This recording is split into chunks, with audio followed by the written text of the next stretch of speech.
hormati Bapak Ibu perwakilan dari warga yang hari ini hadir di Gedung DPRD Kota Samarinda dalam hal menyampaikan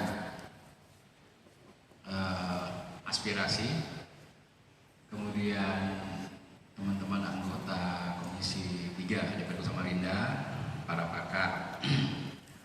Puji syukur kita panjatkan kepada Allah Subhanahu wa taala bahwa pada hari ini kita dapat bertemu. Sebelumnya kami atas nama lembaga memohon maaf karena ajuan ini sudah cukup lama, tetapi baru hari ini bisa tertunda karena pertama kali kesibukan dari kami, sehingga kami mencari ruang dan waktu, dan alhamdulillah bahwa pada hari ini kita bisa memenuhi apa yang Bapak-Bapak Ibu harapkan. Nah, di dalam proses rapat kita, nanti saya minta persilakan karena ada dua yang sama masalahnya dari tempat, satu dari Kelurahan Sidodamai, kemudian satu dari Talangsari. Nanti saya persilakan, jadi nanti Bapak paparkan saja aspirasinya apa-apa, kejadian apa yang terjadi, kami rekam dulu di sini, nanti kemudian kita berdiskusi sehingga menyampaikan satu kesimpulan. Tindak lanjutnya nanti kami bagaimana. Tentunya kami bawa lagi di komisi untuk dirapatkan, untuk ditindaklanjuti, untuk mencapai satu keputusan kebijakan apa yang harus diberikan kepada pemerintah kota. Kami anggota DPR tentunya membuatkan rekomendasi kepada pemerintah kota, dalam hal ini Pak Wali Kota, apa-apa yang harus diperbuat, dilakukan, atau dibijaki, disikapi terhadap apa yang sudah terjadi di lapangan, di masyarakat sebagaimana yang Bapak Ibu alami. Saya kira begitu. Mungkin saya mulai dulu dari Kelurahan Sidodadi, Talangsari. Talangsari dulu. Sidodamai. Talangsari aja dulu, Pak. Oh, Talangsari dulu. Ya, Talangsari aja dulu, Pak. Talangsari. Filenya ada di dalam. Oke. Setelah itu nanti kita ke Sidodamai.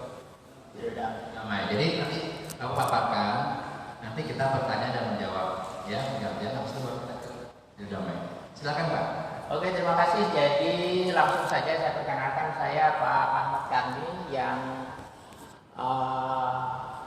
termasuk pendiri GPS Talangsari, Pak. Sebetulnya Talangsari itu gerakan peduli Sungai Talangsari, bukan Kelurahan Talangsari, bukan. Sungai Talangsari itu adalah parit besar di Panjaitan yang memberi nama dari BWS pusat, Pak. Saya mengikuti karena diprogramkan dari Balai Wilayah Sungai PUPR Pusat. Jadi saya mengikuti nama yang dari pemerintah. Jadi saya sendiri waktu itu agak asing, kira-kira sekitar 1 tahun ini baru ini. Saya Pak Ahmad Kani, salah satu pendiri, kemudian Pak Fahri, kemudian Pak Misman, kemudian Pak Ahyar, kemudian Pak Labia. Itu pendiri-pendiri untuk GPS Talangsari. Secara umum kami tergabung dengan GSMS SKM pimpinan Pak Misman, dan saya banyak terima kasih kepada beliau atas motivasinya ikut berpartisipasi dalam lingkungan. Langsung saja, ini kalau kita lihat gambar ini, Pak, jadi mohon maaf, itu ada gambar-gambar merah dan tembus untuk menghindari jalan tanah datar gitu. Saya agak kesulitan untuk ini, Pak. Jadi saya nggak bisa nyorot ini gambar anunya. Oh, iya. Pointernya. Ada pointer kah? Ada pointer kah? Saya lupa. Ada pointer. Ya. Saya di Talangsari ini juga, kalau sepanjang jalan di Panjaitan terminal kemudian itu terganggu, kita juga terganggu, Pak. Komunitas itu juga terganggu karena padat sekali dan macet.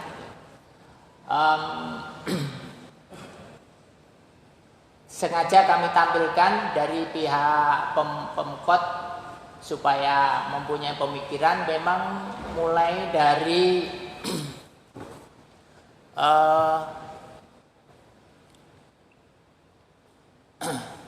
mulai dari bandara ke sana itu masuk wilayahnya Kutai Kartanegara memang itu. Cuma kita kasih gambaran karena saya selaku aktivis lingkungan itu lintas gitu. Jadi alternatif yang lain selain lewat Teluk Kedondong, Bayur itu tembus ke Barambai, kemudian ini ya ke Simpang Tiga Badak. Sebetulnya nggak perlu Simpang Tiga Badak, itu Simpang Makartu itu bisa langsung. Atau lewat Pampang, kemudian Sungai Bawang, kemudian tembus ke Badak Mekar. Itu beberapa alternatif yang untuk supaya mengurangi padatan jalan di Panjaitan yang di dalamnya Sungai Talangsari.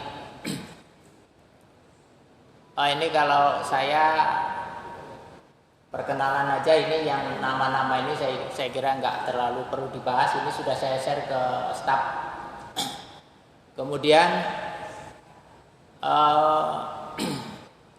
ini luas penduduk dan nama-nama sungai saya kira nanti bisa dibaca saja. Sebetulnya ini sifatnya umum dulu, kemudian perbandingan dengan Balikpapan, Banjarmasin, sama Jakarta, Surabaya nanti bisa dibaca aja. Nah, ini yang perlu saya sampaikan. Saya sebagai aktivis lingkungan di lapangan paling banyak penyebab banjir kota Samarinda itu hilangnya ruang air. Ruang sungai, ruang air itu berbeda, Pak. Jadi kalau ruang air paling banyak yaitu okupasi atau diserobot badan sungai. Kalau kita dengar dari teman-teman Sidodame, itu Sungai Dama itu nama sungai aslinya, Pak. Tapi orang tidak mengenal, tapi sekarang mengenal nama kelurahan aja. Kemudian okupasi sungai ini ya itu disempitkan, kemudian dibuatkan surat tanah oleh aparat-aparat yang lalu, masa lalu. Ini yang paling banyak, Pak. Paling banyak sekali. Sehingga aliran sungai itu menyempit, kemudian penyempitan parit,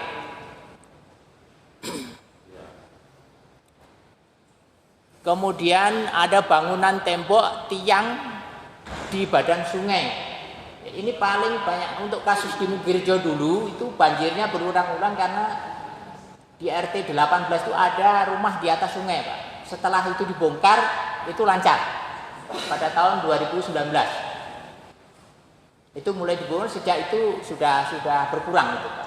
Nah, berikutnya di RT 17 itu ada bangunan tembok ada 4, kemudian di atas sungai itu ditutup. Itu yang paling parah. Itu air itu nggak bisa ngalir di situ, berhenti di RT 17, RT 20 itu kurang lebih 5 jam. Ini rumahnya Pak RT 17 itu satu rumahnya juga panggung, Pak. Itu satu di gangnya itu satu dada, satu paha, satu perut gitu. Itu kalau banjir, dan itu sekitar 5 jam karena aliran sungainya terbendung. Kemudian ada pipa PDAM, kemudian kabel telepon, kemudian tiang listrik itu ada di sungai-sungai itu ada gitu, sering terhambat. Kemudian rawa dan dataran rendah di Uruk. Waktu pembuatan parit di sisi timur jalan di Panjaitan, galian paritnya itu dibuang ke arah depannya kantor polsek. Itu dulu rawa-rawa dan itu membendung aliran gitu. Disposalnya dibuang di situ. Ini yang harusnya dibuang jauh gitu, tapi dibuang di situ. Kemudian kita mengharapkan di pinggir sungai Talangsari maupun Sungai Dama, sungai itu mohon dibuatkan perda itu wajib untuk ditingkat, Pak. Jadi pada saat hujan deras itu biar dia lewat gitu. Yang dimanfaatkan lantai 2. Itu khusus yang di pinggir sungai. Kalau menurut peraturan PUPR itu tahun 18, sungai dalam kota yang 5 meter itu sempadannya 3 meter. Sempadannya 3 meter. Nah, 3 meter ini sudah masuk surat tanahnya orang. Sebetulnya nggak boleh, Pak. Peraturan itu nggak boleh. Tapi kami sebagai aktivis lingkungan ya bijaksana saja, Pak. Kemudian sedimentasi ini dari sampah plastik dan lain sebagainya. Kemudian paling banyak sedimentasi itu dari tanah huruk Pak. Jadi tanah huruk jalan sama rumah pada saat banjir besar itu dia larut. Itu paling banyak. Termasuk pemangkasan bukit dan perumahan itu tidak dilengkapi dengan kolam penampungan lumpur itu paling nggak 3 lapis. Kemudian segera ditanami rumput gitu. Itu yang paling banyak kasus itu setelah digali itu kasus DI Panjaitan itu pada saat Citraland sama Alaya tahun 80 sampai 95 itu kejadiannya sehingga sungai itu penuh lumpur itu dari situ Pak. Ini yang kasus yang paling banyak dan itu hanya sebagian dan itu terjadi di seluruh kota Samarinda. Kalau yang lainnya belum banjir itu karena belum penuh aja. Itu berulang-ulang hampir 10 tahun itu. Jadi sentimennya penuh asalnya seperti itu. Kemudian kasus Sungai Talangsari itu sungai mati. Sungai mati ini yang paling parah itu 5 RT Pak. Ada RT 14, RT 15, RT 11, RT 23, kemudian RT 38 masuk Kelurahan Temidung Permai. Saya sifatnya hanya informasi aja di sana karena kasusnya berat. Jadi sungai itu dulu dilewatkan situ Pak, di samping masjid itu. Itu dulu pelabuhan Belanda zaman itu. Nah sekarang sungai di situ mati lewat jalur yang baru. Jalur yang sekarang berfungsi itu jalur baru Pak. Sehingga arahnya itu naik sehingga berbentuk mangkok gitu. Nah ini kalau yang lain-lain ini yang paling berat kasusnya itu tanah itu disuratkan Pak. Paling berat itu di situ. Secara hukum kalau orang Islam itu sebetulnya nggak boleh Pak, bahasanya haram sebetulnya yang menjual maupun yang membeli. Kemudian yang ingin saya bahas dalam hal ini khususnya untuk di RT 17 dan 20 saja Pak. Itu selama bendungannya di atas sungai itu nggak dibongkar, itu membentuk bendungan kurang lebih 300 sampai 300 kali 300 meter persegi Pak. Itu di RT 17 sama RT 20 itu tergenang. Mudah-mudahan kalau bangunan di atas sungai itu bisa dibongkar, itu mengurangi durasi. Sebetulnya itu sudah harusnya dibongkar karena itu ada 3 proyek provinsi di situ. Masalahnya ada oknum warga tidak mau dibongkar. Ada 4 orang, 1 sudah dibongkar. Alhamdulillah yang Coto Makassar itu bangunan WC-nya di atas sungai sudah dibongkar. Alhamdulillah. Yang satunya mau dibongkar. Kemudian yang 2 itu banyak alasan. Yang salah satu orangnya itu malah pejabat Pemkot itu saya geleng-geleng kepala Pak. Saya nggak ingin terlalu terbuka karena nanti kalau warga marah itu lain urusannya Pak. Terus terang aja saya agak saya tutup memang. Itu yang perlu kami sampaikan. Kemudian solusi yang lain Jalan Mario itu sudah ada proyek untuk provinsi juga tembus ke Gunung Linge, tapi masih kurang 500 meter belum tuntas Pak. Itu 800 meter sudah, sehingga kalau Alaya banjir itu bisa tembus Gang Mario ke perumahan Gria Mukti itu bisa dilalui. Untuk kendaraan kecil nggak ada masalah itu sebetulnya. Kemudian proyeknya itu ada tahun 2020 itu ada 4 jalan tembus Gunung Linge, Gang Mario Gunung Linge, kemudian parit yang lewat rumah warga itu, kemudian sisi timur di Panjaitan, maksudnya sisi timur di Panjaitan itu deretannya Polsek Polres itu Pak. Nah, itu proyek tahun 2020 provinsi. Kemudian 1 proyek untuk Kota Samarinda di samping masjid itu sisi selatan Masjid Babul Abasa atau Masjid Temidung itu. Namun ke Sungai Matinya nggak diotak-atik, nggak diapa-apain, cuma setelah ganti wali kota baru ada galian yang baru memang. Itu yang bisa. Kemudian kronologi saya kira tidak perlu. Ini peta Bako Sultana 1982 ini ada Pak, referensi kami tahun itu sama tahun sekarang itu jauh bedanya. Ini yang kondisi-kondisi asli ya. Ini untuk daerah hulu ya. Kondisi persoalan banjir sudah cukup. Nah, ini yang saya maksud, ini alur sungai Talangsari ini, itu yang merah-merah itu gambar sungai, sengaja saya kasih merah Pak. Ini. Jadi panjangnya sungai Talangsari itu cuma 3 km. Kemudian daya tangkap airnya 7,6 km persegi. Tapi persoalannya paling runyam Pak, paling banyak, paling besar dan paling anggarannya paling banyak kesedot situ.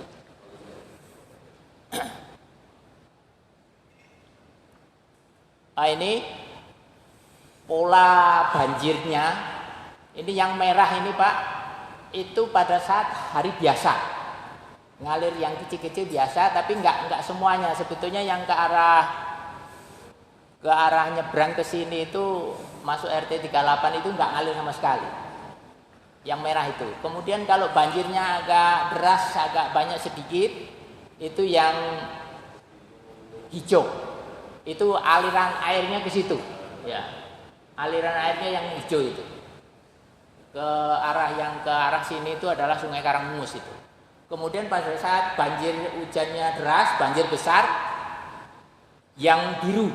Jadi biru, merah, hijau itu semua terisi. Itu kalau banjir besar semuanya seperti itu. Tapi kalau hanya hari biasa hanya merah saja. Kalau hujannya agak deras, merah sama hijau. Tapi kalau hujannya deras, biru, hijau, merah semuanya penuh, Pak. Dan itu kurang lebih 5 jam dan macet itu 5 kilo. 5 kilo itu dari sekitar itu ke Sempaja itu 3 kilo, dari situ ke arah Tanah Merah 2 kilo. Dan 5 jam rata-rata. Ya, ini kegiatan kami yang dari atas itu kami bersama Pak Misman dan Pak Bahrul dan Marsuki Tanjung, kemudian sampingnya Pak RT, sampingnya lagi gambar atas dari arah ini Pak Fahri sama Pak Ketua GPS Talangsari Pak Sartana. Beliau tenaga honor di LH nggak bisa hadir. Itu pasir diambil dari sungai. Itu tumpukan pasir itu diambil dari sungai. Kemudian gambar paling atas sebelah kanan itu rumahnya Pak RT, itu yang banjir itu segitu, yang paling tinggi. Rumahnya Pak RT itu kalau banjir bukan hanya tergenang Pak, air itu dari bawah itu nyundul papan itu sampai larut. Jadi banyak sekali yang rumah warga yang seperti itu.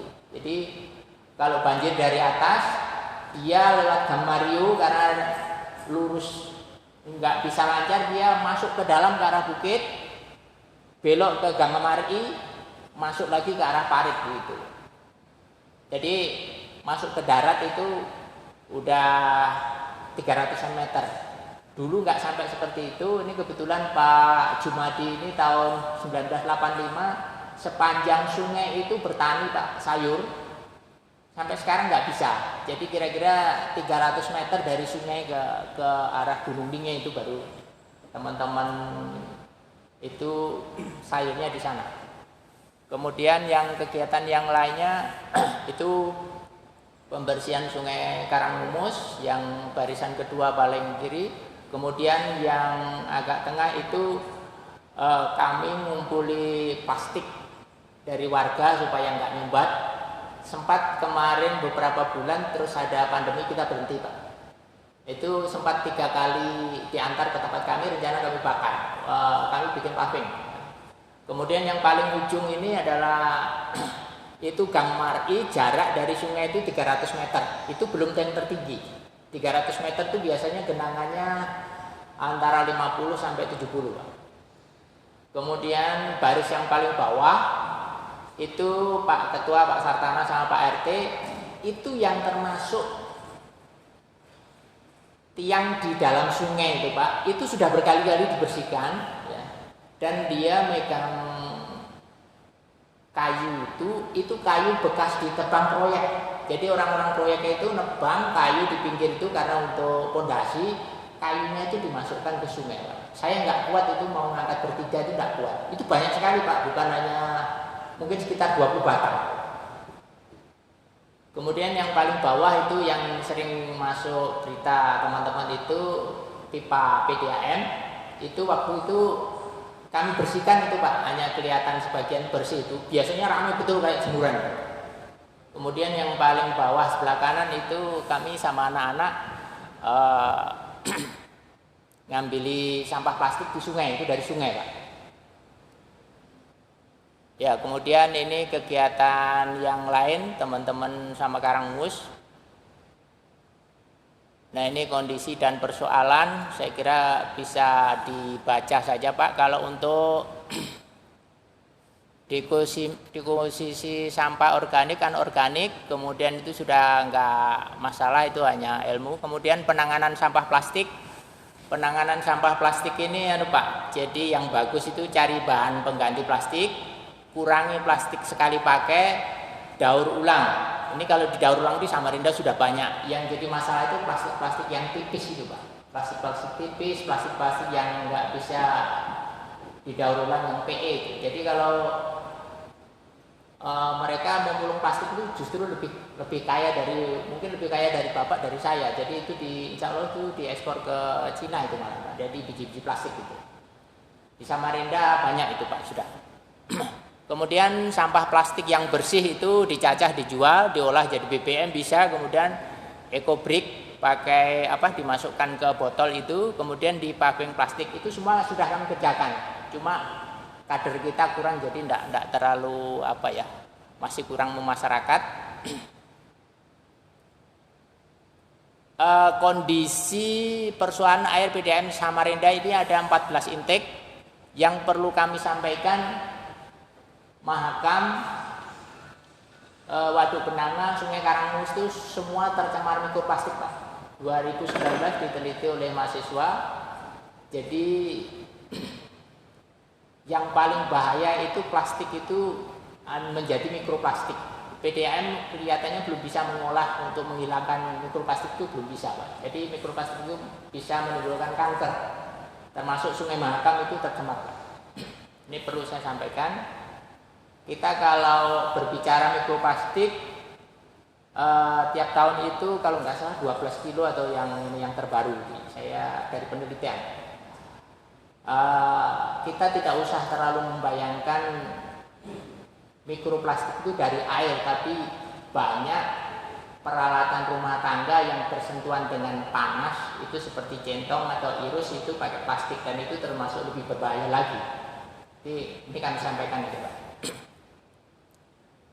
Kemudian ini peta Bako Surtana sama ya.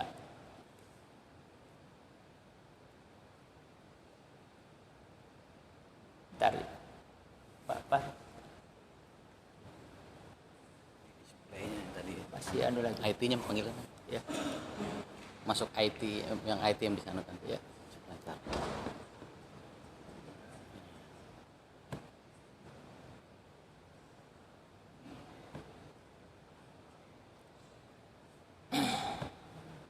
Tadi ini yang secara umum, Pak, cuma ini yang saya sampaikan untuk data-data khusus yang dari untuk lampiran surat kami yang kami sampaikan. Itu kondisi Sungai Talangsari yang suratnya yang kami lampirkan ke permohonannya ke kantor gubernur.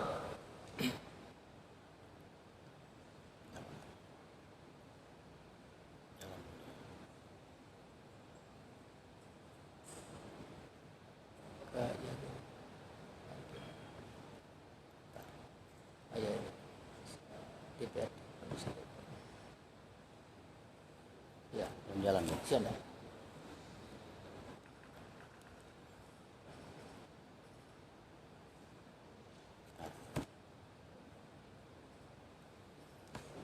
Ya, nanti kalau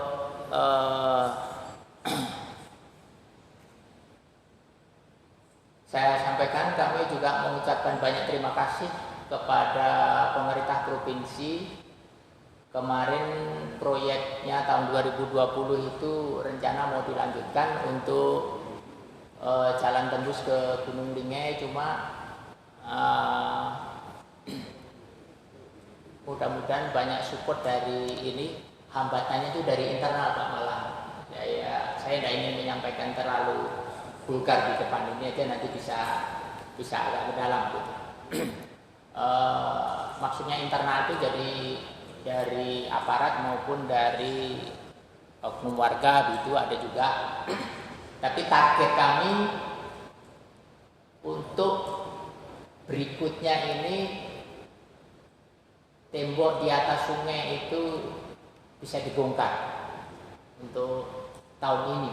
Jadi mohon maaf Pak, jadi di depan kantor camat Sungai Pinang itu mungkin sudah tahu itu ada Coto Makassar. Ini biasanya tadi Ya. ada saya ngerti tadi. Kalau Coto Makassar saya anggap Displaynya ada kesana kadang pas muncul. sebelah kiri. Coto Ini Makassar display itu jadi ada ada temboknya. kliknya, kadang ngerti. Temboknya di Coba atas panggil. sungai. Saya tidak bermaksud menentang temboknya ya Pak, tapi tembok itu bisa dibuat dari ram-raman kawat gitu. Kemudian hilirnya bisa ditutup pakai semacam terpal atau apa, sehingga kalau ada sungai dari hulu itu tetap bisa nerobos. Itu ada 2 sama 1 tiang di tengah Kadang sungai. muncul lagi ini. Mana pakai? Satu derek, ada 4. Pakai apa tadi kemana coba? Cekkan. Itu kalau sudah hujan itu sampahnya bisa setinggi saya Pak, berkali-kali itu sudah setinggi saya sampai setengah meter itu. Kita udah berulang-ulang untuk membuang itu, tapi tetap selalu ada. Kemudian setelah itu ada Gang Mari itu setinggi dada Pak kalau banjir besar, perut sampai dada, dan itu deras sekali, saya nggak berani mendekat itu. Nah, setelah Gang Mari itu ke hulunya sedikit, hulu Muncul ya. Tahu Sumedang. Nah, Tahu Sumedang itu yang kasusnya Pak. Tahu Sumedang X itu diganti orang, itu harusnya 5 meter lebarnya, tapi tinggal 3 meter. Kemudian tingginya ini 1,5 meter. Itu yang membuat membendung. Kemudian hulunya itu ada Cafe Leona, itu juga ada temboknya 2, tapi dia mau dibongkar. Yang repot ini yang Tadi mau Tahu kayak gini Sumedang. aja. Begitunya masuk. Dia maunya dibongkar batu dan ditutup, dan itu nggak benar. Gitu. Maksudnya di sungainya itu ditutup atasnya itu nggak benar. Secara umum itu nggak boleh. Saya belum lihat surat tanahnya, apakah sungai itu masuk surat tanah atau enggak, dan itu sebetulnya tidak boleh. Buka kan? Iya. Ini mau buka Ini buat warga RT 17 dan RT 20 sebetulnya ingin mengajukan tuntutan kepada oknum warga yang nggak mau di ini. Kemarin sudah berkali-kali dipanggil waktu provinsi tapi nggak deal. Harusnya tahun kemarin sudah.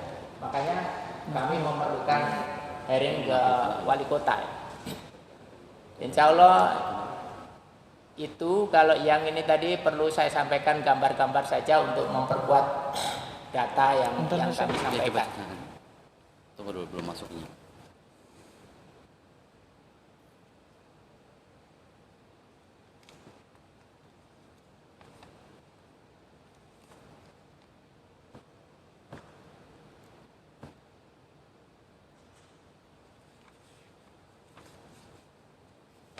Udah. Itu bakar nih. Ya. Nah, bisa hilang ya kan? Kalau kembali tadi ada. Tadi benar-benar bisa balik, bisa.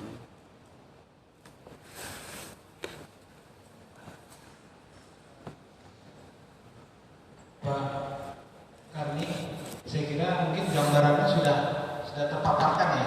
Mau lihatkan gambar yang Secara global kan mungkin sudah terpaparkan terkait ini sebenarnya kalau bicara ini kan mau lihatkan ini. bicara masalah kebijakan yang harus kita sikapi ke depan. Mungkin sedikit gambarannya kan seperti itu. Mungkin Aduh. kan hari ini kan diskusi kita hari ini kan tidak sampai hari ini karena kita nanti akan berkomunikasi dengan pihak-pihak terkait lainnya. Terutama memang kalau kami di komisi akan melaporkan ini dari data dan informasi yang Bapak berikan. Memang sedikit ini terkait tentang gerakan peduli sungai. Saya kebetulan sebelum saya di DPR saya di Balai Wilayah Sungai itu sendiri Pak. Jadi saya tahu Pak Misman.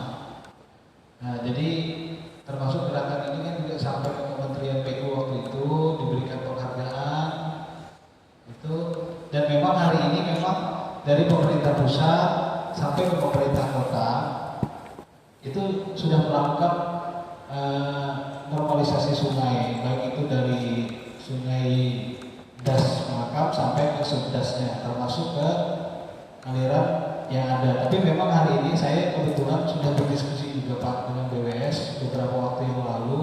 Waktu itu terkait tentang pencemaran yang terjadi di Waduk Benangan, Bendungan Benangan. Kan kemarin itu datanya BWS itu terlihat sendiri. Waktu kebetulan saya diskusi dengan Kepala Satuan Kerjanya Pak Adi Kusworo. Nah itu memang terlihat ada sedimentasi Pak, terbelah, kelihatan betul Pak dari gambar yang ada di pantauan drone-nya. Jadi di buangan spillway itu kelihatan Pak, air itu ada dua warna. Warna yang ada sedimentasinya dan warna yang kelihatan. Itu datanya pagar. Jadi kita 1366 melihat ini penyebabnya. Jadi memang kalau kita bicara hari ini Pak, memang kebijakan ini selalu didiskusikan di komisi kami terkait tentang hal-hal yang sudah terjadi dan bagaimana pengantisipasiannya ke depannya. Karena kita kalau bicara hari ini memang sepakat dengan Pak Wali Kota juga kita perbaikannya ini di hulunya. Karena kita perlu Bapak yang seperti yang sudah Bapak sampaikan tadi terkait kita ini ada teritorial di luas batas Samarinda. Karena data ke atas itu masuk Kabupaten Kutai Kartanegara. Yang hari ini juga secara tidak langsung itu juga menyumbang sedimentasi masuk ke wilayah kita. Karena bicara adalah wilayah elevasi ataupun datarannya. Kan semakin kesini kan kita ini semakin rendah Pak. Ya kan seperti itu, secara topografinya kan seperti itu.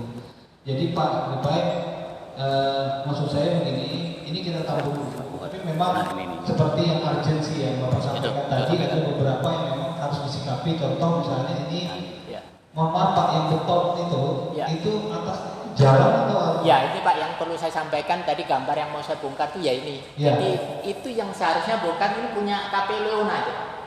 Itu KP. ada 4, ya. Itu ada bangunan tembok itu ada 4, bukan hanya 1. Itu punya Leona itu ada 2. Di hilirnya tadi ada Tahu Sumedang tertutup, kemudian di hilirnya punya Pinghu itu ada 2. Aduh. Ada saya lihat Pak di sini. Itu aja, itu sudah kami sampaikan. Sedikit saya tambahkan Pak. Jadi kalau perlu saya sampaikan ke ini data ruang sungai kita hilang itu yang paling besar itu ada 3. 1 karena diuruk untuk landasan bandara. Kemudian yang kedua itu di Sungai Bawang itu rawanya itu disudet. Disudet itu dikeringkan, jadi begitu hujan itu langsung turun. Kemudian yang ketiga memang Waduk Pedanga itu dari 4 juta meter kubik tinggal 1 juta.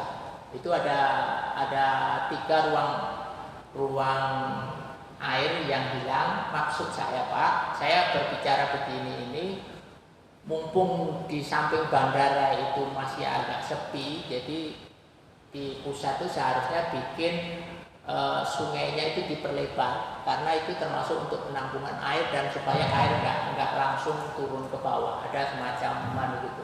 Kemudian untuk yang di rawa Sungai Bawang yang di Sudet itu sebaiknya ditutup lagi Pak, supaya di sana bisa menampung air. Memang ada pertanian, ada apa namanya sawit di sana, tapi sawit itu sebetulnya bisa lebih tinggi, nggak masalah. Jadi satu lagi yang perlu saya sampaikan dari pihak pusat ini, saya pusat ini pura-pura tidak mengerti atau ini saya masih bingung Pak. Jadi kalau menurap sungai saya tidak menentang Pak karena sungai itu untuk diturap itu untuk mengurangi orang nyerobot, bukan mengurangi banjir Pak, malah memicu banjir. Karena apa? Tepi sungai itu diturap, kemudian pinggirnya itu diuruk.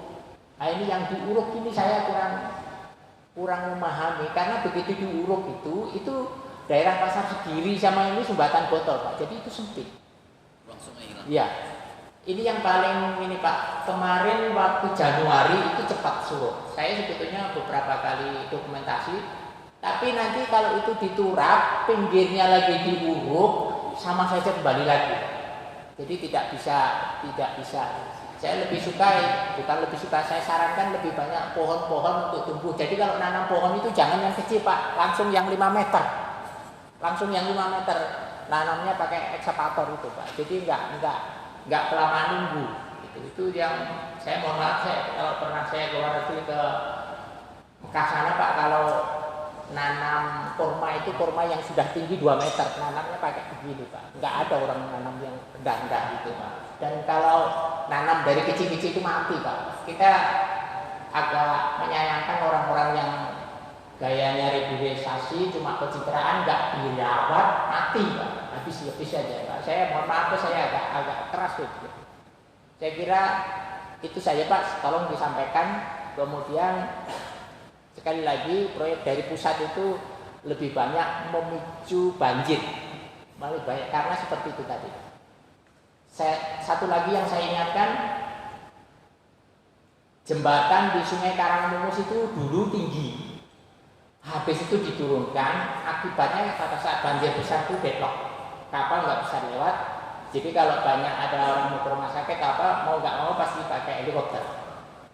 Ada 7 Pak yang nggak bisa dilewati, dan itu bisa diprogramkan untuk dibuat lengkung aja, nggak merubah fondasi. Kalau dibuat lengkung aja nggak merubah fondasi. Saya kira itu Pak. Terima kasih. Ya Pak Ahmad Dhani. Jadi memang ada beberapa hal yang perlu kita sikapi dalam waktu jangka pendek ini yang terkait laporan tentang adanya bangunan beton yang ada di wilayah RT 17 ya Pak. Masuk ini di Gang Mario juga ada, di Gang Marti juga ada Pak ya. Iya. Masuk juga di ini. Nanti kita akan tindak lanjuti, kita akan berdiskusi. Nah terkait tentang hal-hal yang terkait tentang bantaran sungai tadi Pak. Memang ini sebenarnya inilah yang menjadi permasalahan kita pada hari ini. Salah satunya yaitu tadi kebijakan mungkin pemerintah terdahulu, padahal aturan itu sudah jelas Pak. Dari bantaran sungai contoh saja, mohon maaf misalnya kayak bantaran sungai Mahakam saja yang kita lihat hampir setiap hari, itu kan ada pembangunan Pak. Contoh misalnya kayak Big Mall, kan sudah jelas Pak, peraturannya itu ada. Bantaran sungai dengan jarak itu kan tidak boleh dibangun. Contoh misalnya ada Hotel Haris dan lain-lain. Tapi itulah pemilik kebijakan. Tapi maksud saya begini Pak, kita kembali ke konsen dengan kondisi yang saat ini terjadi tentang adanya pembangunan. Mungkin saya perlu diberi gambaran sedikit Pak tentang kronologis ini, sedikit banyaknya. Apakah Bapak sudah berkomunikasi ini yang pertama dengan pihak-pihak terkait? Yang pertama adalah misalnya lurah, camat, sudah Pak ya? Sudah sering. Nah, karena kan bangunan itu kan bisa terbit kalau ada tanda tangan mereka juga Pak, termasuk yang RT terkait kan sebenarnya. Kita sudah Termasuk RT terkait Pak. Contoh misalnya ada beton di lingkungannya kan tidak mungkin RT-nya diam. Iya. Ya kan seperti itu. Jadi maksud saya kronologis ini nanti perlu juga dijabarkan, dituangkan di dalam tulisan karena ini menjadi bahan kami juga. Karena istilahnya kita bisa melihat bagaimana kronologis ini bisa terjadi. Kita tidak cari siapa yang salahnya, tapi kita melihat kronologis ini. Karena ini akan menjadi bahan catatan buat dinas terkait yang punya kebijakan ini. Iya Pak, sedikit saya sampaikan kalau teguran tertulis sudah kami laksanakan. Oh, sudah ya? Sudah. Kemudian bahasanya itu radangnya ya itu Pak, ya memang agak nentang gitu. Makanya kalau dia bagus saja saya nggak perlu kesini Pak. Jadi karena ini mungkin dia pengen viral, saya nggak tahu. Ya. Nah, ini Pak yang gambar yang Kang Mari, ini Pak RT kebetulan. Yang ini kemudian yang satunya yaitu yang disebut ek tahu Sumedang. Pemiliknya kebetulan jadi kepala puskesmas Pak.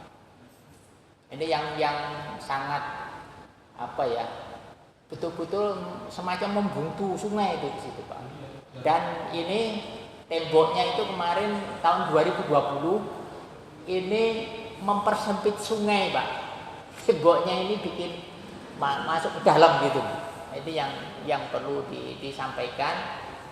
Setahu saya, sepenilaian saya, anggaran itu tidak masalah Pak. Anggaran betul-betul nggak masalah. Jadi pelaksanaan di lapangan ini yang jadi masalah. Jadi sudah di kelurahan Pak Arni bilang aja. Ini. Sudah di Nah ini tembok yang ini Pak. Kita sudah di kelurahan sudah kirim. Ya ini tembok yang punya Pinghu ini. Yang ini. Ini hilirnya lagi ada satu, kemudian hilirnya itu Coto Makassar. Kalau gambar yang sampingnya itu Gang Mari yang keluar. Jadi dari Gang Mario masuk ke dalam, nanti keluar lagi Gang Mari, itu yang paling dalam. Ini saya potretnya dari Jalan Dei Panjaitan. Terus Pak. Pak, Ya. Pak, sering sebelum dilewatkan kembali ke gambar tadi Pak. Itu tembok itu kan apa itu? Untuk apa? Itu Pak? parit yang dibuat. Fungsinya apa awalnya? Ini Kalau menurut- proyek. Fungsinya untuk pengamanan dia, Pak. Untuk keamanan kayak kan biasa Pak, orang-orang Cina itu temboknya keliling itu batas tanah. Ya tapi kan itu kan parit Pak. Kan maksudnya Lah, ya kan itu. Ya itu Pak yang jadi masalah, dan orang yang kita tegur itu tadi Pak. Oh, itu ya, Pak, Itu ya. sudah kita tegur. Nah. Dan dia melawan malahan. Kita Pak sama Pak RT itu udah di Siapa Pak orangnya Pak? ya. Maksudnya siapa orangnya?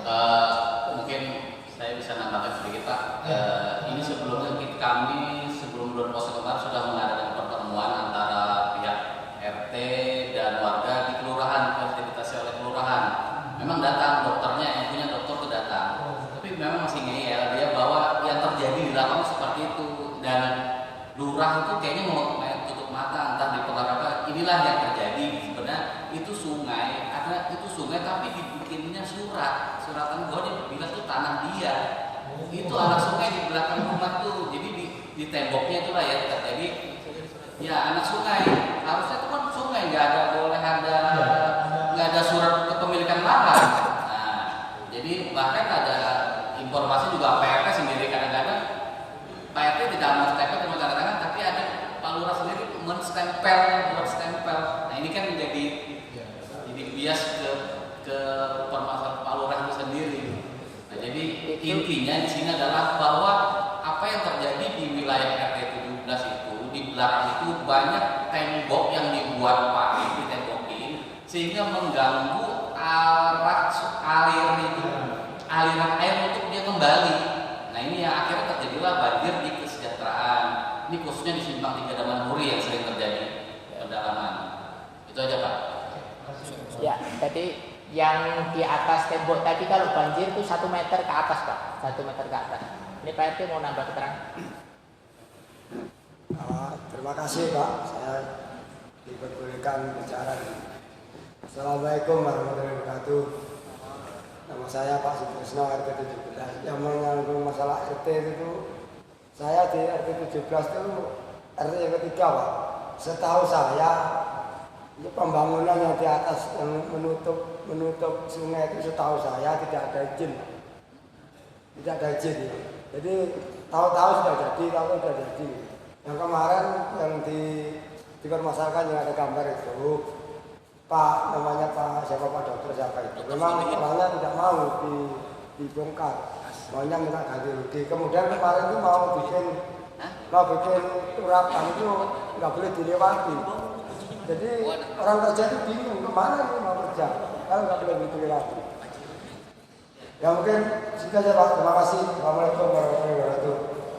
Ya Pak, ini aja melengkapi gambar-gambar yang ada itu urutan tembok-temboknya itu di situ ada gambar-gambar itu ada keterangan-keterangan itu, kemudian sampingnya itu rutin setiap kali hujan banjirnya seperti itu Pak, kayak jemuran plastik itu seperti itu. Itu sudah kami sudah biasa Pak, lihat itu udah. Saya kira itu Pak, jadi target kami ingin datang ke sini karena supaya sebagai bentuk dukungan kita kepada pemerintah supaya itu dibongkar. Terus terang aja Pak, warga itu mau mengadukan, mau minta ganti rugi karena akibat tembok itu sudah lebih setahun, mungkin berapa tahun itu rumah-rumah sewa itu tidak laku Pak. Jadi kerugian material yang seperti itu yang kita, jadi kita ingin menuntut orang itu tuh bukan karena ingin untuk minta uang setara itu tidak, tapi untuk pembelajaran supaya tidak terulang di tempat lain dan supaya tahu Pak. Jadi supaya pemerintah itu berani gitu Pak. Jangan takut. Saya kira baik. Ya Pak. Sudah cukup, saya kira kami terima semua informasinya. Sebenarnya saya menyimpulkan ini terlalu banyak yang sampaikan. Informasinya cukup bagus. Kemudian saya kira ini hal yang sangat menjadi pelajaran kita bersama. Jadi GPS Gerakan Peduli Sungai bersikap dan bertindak.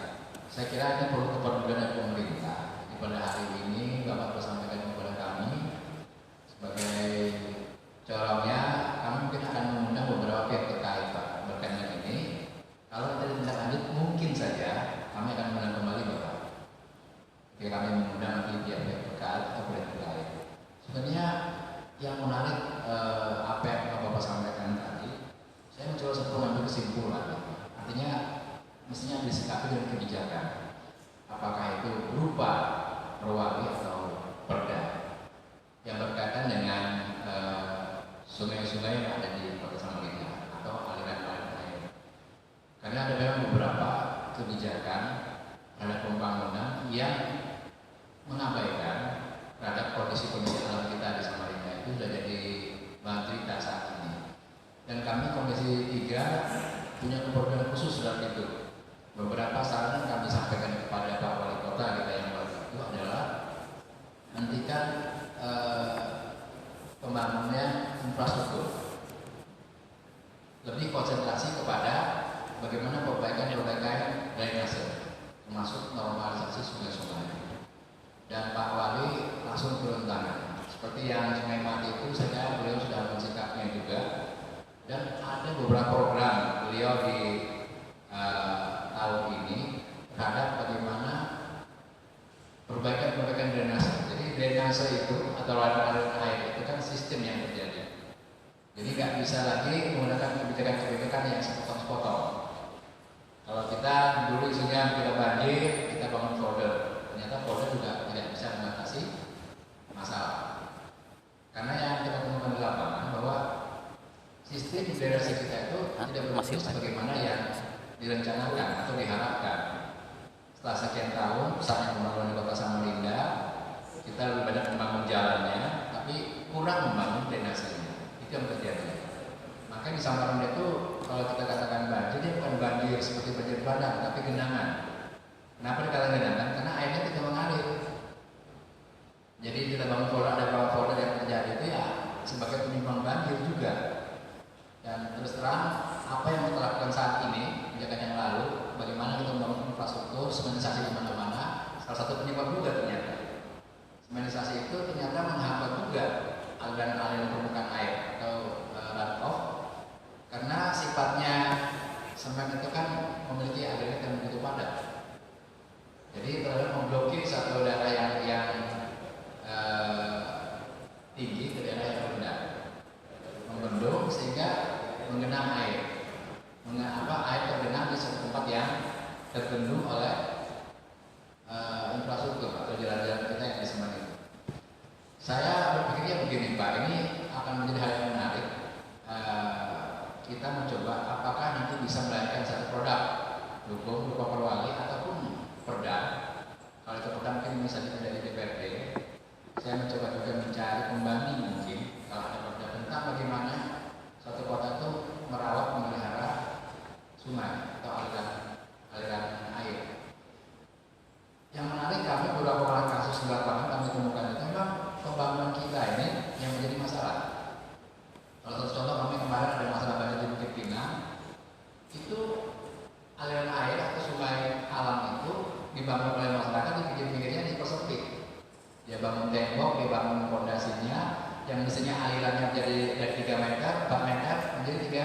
2 meter sampai 1 meter. Begitu banjir, mereka ribut. Yang dimasalahkan adalah pemerintah dengan pihak lain, pihak ketiga. Selalu seperti itu. Tetapi kesadaran masyarakat kita tidak rendah. Jadi saya katakan bahwa yang terjadi di situ bukan saja kesalahan pihak ketiga atau pengusaha, tapi juga masyarakat juga harus sadar. Karena aliran air, kenapa mesti rumahnya dikembangkan, masuk ke pinggir-pinggir sungai, jadi sempit. Begitu banjir, air meluap. Jadi tidak bisa juga sepenuhnya diserahkan pemerintah atau pihak pengembang atau pihak ketiga yang lain. Nah, kita harus sikap lebih jaga ini. Saya kira nanti teman-teman dari GBS juga harus bisa memberikan edukasi kepada masyarakat. Nanti pemerintah juga menyiapkan dengan aturan-aturan hukumnya. Kalau tadi membangun tembok, bayangin saja bangun tembok di pinggir di sungai. Yang jadi masalah lagi ada bangunan yang sungainya sudah dibangun pemerintah, tiba-tiba enak aja dia bangun dapur. Itu terjadi. Saya minta kepolisian Satpol PP turun untuk bersikap, karena itu sudah menyalahi. Jadi itu yang harus terjadi, minta ketegasan pemerintah untuk bersikap. Tapi memang yang jadi masalah bahwa kita belum punya itu tentang aturan itu. Sampai saat ini Samarinda itu belum punya tentang peraturan pembangunan di sepadan sungai. Saya setuju tadi, sebenarnya sungai itu kok bisa jadi hak milik. Begitu jadi hak milik, yang mereka sepuasnya membangun, seenaknya saja membangun, tanpa memperdulikan tentang bagaimana kebijakan lingkungan. Ini yang terjadi saja. Jadi saya terima apa yang disampaikan oleh teman-teman dari JPS. Saya juga mengimbau kepada teman-teman, tetaplah bekerja, tetaplah selalu semangat. Jadi memberikan edukasi kepada masyarakat tentang lingkungan. Jadi bahwa kebijakan-kebijakan pemerintah itu bisa melahirkan tentang bahaya lingkungan. Kemarin saya usulkan juga di diskusi pabrik tentang dokumen BPPD. Saya meminta kepada kepada BPPD satu pasal disampaikan bahwa nanti ada kajian lingkungan terhadap setiap kebijakan pemerintah. Jadi misalnya begini, pemerintah mau bikin peraturan, perwali atau perda pembangunan, harus ada kajian lingkungannya dulu. Jadi misalnya di sini, kalau daerah itu misalnya lawan longsor, kalau ada pihak ketiga yang membangunkan, bagaimana sikap pemerintah? Sekarang kan itu tidak ada. Bangun saja, ketika mereka punya tanah, mereka bangun saja. Besoknya longsor atau banjir, itu tidak pernah diperhitungkan sebelumnya. Dan mudah-mudahan pada hari ini niat kita bersama itu menjadi lengkap dan komprehensif. Semoga menjadi keputusan yang bisa dihadapi secara keseluruhan oleh kita dan masyarakat Samarinda pada umumnya. Saya kira itu dulu Pak ya. Terima kasih dalam kesempatan ini kehadirannya. Mungkin nanti akan kita tindak lanjuti dengan rapat-rapat berikutnya yang kita agendakan di Komisi 3 dan pihak-pihak terkait. Saya kira demikian. Untuk yang dari JPS kita akhiri dulu. Nanti kita lanjutkan kepada dari Kelurahan Sido Damai. Saya kira teman-teman Sido Damai. Ya, nanti aku yang selatnya. Ada perwakilannya? Itu aja.